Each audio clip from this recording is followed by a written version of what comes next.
Как вы знаете, у нас бюджет на развитие сельского хозяйства в разы увеличился на 26 год, и там же указаны статья на приобретение и обновление сельскохозяйственной техники и оборудования для наших МТСов. И вот с целью для того, чтобы иметь понятие, где и каким образом, по каким ценам приобретать такого рода техники, мы воспользовались организованной в городе Краснодар ежегодной 32-й международной выставки сельскохозяйственной техники и оборудования и материалов для растениеводства. Так и называется. Вот все, что нам нужно именно вот по растениеводству, по питомниководству, скажем, и сельскохозяйственной технике, это все там было выставлено производителями на показ, на реализацию.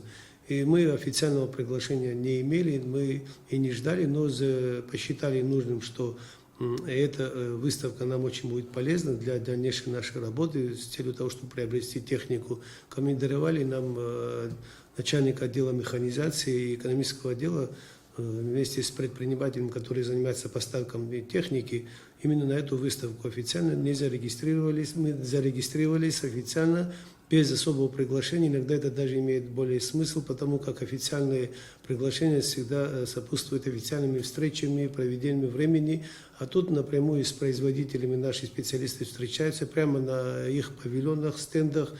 И вот многие контакты они с собой привезли. И вот именно то, что нам нужно, начиная от наших тракторов МТЗ для белорусов, их орудий и мульчителя для корчевки наших заросших земель. Все это вот таким образом они для себя пояснили. Справочка сейчас готовится.